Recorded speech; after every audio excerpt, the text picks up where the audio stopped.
नमस्कार दोस्तों, current affair और रोचक जानकारी चैनल ऑनलाइन गुरुजी में आपका स्वागत है। दोस्तों, इस वीडियो में बात करेंगे करंट अफेयर से जुड़े हुए महत्वपूर्ण प्रश्नोत्तर जो कि आगामी प्रतियोगिता परीक्षाओं में आपके लिए कारगर साबित होंगे। तो शुरुआत करते हैं करंट अफेयर से जुड़े हुए महत्वपूर्ण प्रश्न से।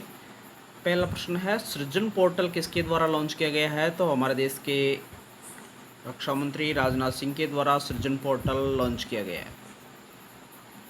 क्या है इस पोर्टल में? सृजन पोर्टल के तहत वस्तुओं के निर्माण से भारतीय रक्षा उद्योग को बड़े पैमाने पर लाभान्वित करने में मदद मिलेगी और यह बदले में भारत के रक्षा आयात को कम करेगा और रक्षा उत्पादन के स्वदेशीकरण को बढ़ावा देगा। राजनाथ सिंह भारत के रक्षा मंत्री हैं। बात करते हैं अगले प्रश्न की। कोविड-19 वैक्सीन की खरीद और प्रबंधन पर राष्ट्रीय विशेषज्ञ समिति के अध्यक्ष के रूप में किसे नियुक्त किया गया है? तो डॉक्टर वीके पॉल को इस समिति का अध्यक्ष नियुक्त किया गया है। नीति आयोग के सदस्य डॉक्टर वीके पॉल को कोविड-19 वैक्सीन की खरीद और प्रबंधन पर राष्ट्रीय विशेषज्ञ समिति का अध्यक्ष नियुक्त किया गया है। इन सवालों को एक बार आप रिपीट जरूर कर लेंगे। किस संगठन ने कृत्रिम बुद्धिमत्ता आधारित platform transparent taxation honouring the honest launch किया? था केंद्रीय अप्रत्यक्ष कर और सीमा शुल्क बोर्ड के द्वारा transparence taxation honouring the honest launch किया है। केंद्रीय अप्रत्यक्ष कर और सीमा शुल्क बोर्ड ने कृत्रिम बुद्धिमत्ता आधारित platform transparence taxation honouring the honest शुरू किया है, जो प्रत्यक्ष कर सुधारों की यात्रा को आगे बढ़ाने में मदद करेगा और करों का भुगतान करने वाले ईमानदार व्यक्तियों को पुरस्कृत भी करेगा।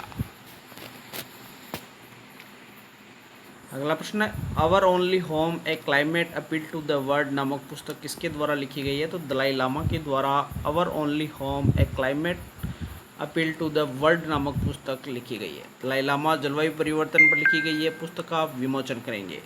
वह तिब्बती बौद्धों के आध्यात्मिक नेता 14वें दलाई लामा है। उन्हें 1999 में उनके काम के लिए नोबेल शांति पुरस्कार से भी सम्मानित किया गया था। अगला प्रश्न, किस देश ने एरो 2 बैलिस्टिक मिसाइल इंटरसेप्टर का परीक्षण किया है? तो इजराइल के द्वारा एरो 2 बैलिस्टिक मिसाइल इंटरसेप्टर का परीक्षण किया गया है। इजराइल की राजधानी यरूशलेम है। इजराइल के राष्ट्रपति रेवेन रिवलिन है और इजराइल के प्रधानमंत्री बेंजामिन नेतन्याहू है। अगला प्रश्न है, किस संगठन ने कृषि मेघ केंद्र का शुभारंभ किया है? तो भारतीय कृषि अनुसंधान परिषद के द्वारा कृषि मेघ केंद्र का शुभारंभ किया गया है।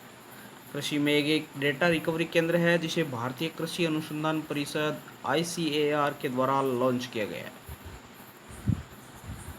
अगला प्रश्न है, डॉल्फिन परियोजना को शुरू करने की घोषणा किसके द्वारा की गई है? तो हमारे देश के प्रधानमंत्री नरेंद्र मोदी के द्वारा डॉल्फिन परियोजना को 15 अगस्त के अवसर पर शुरू करने की घोषणा की गई है।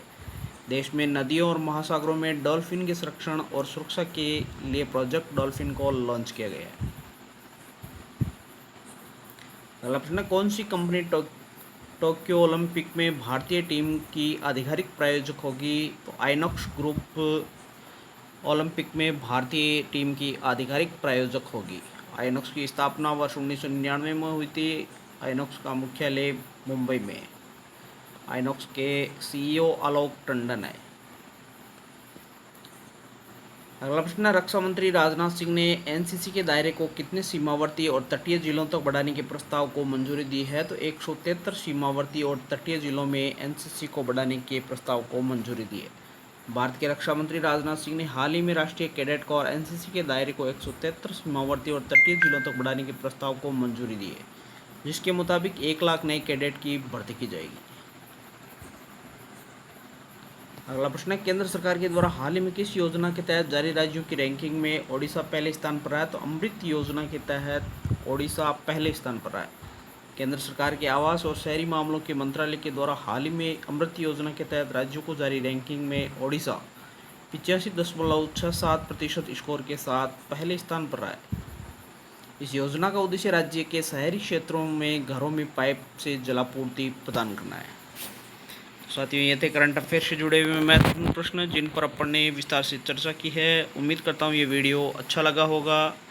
अगर वीडियो अच्छा लगे तो ज़्यादा से ज़्यादा शेयर करें, लाइक करें और बेल आइकन को प्रेस कर दें। Thank you.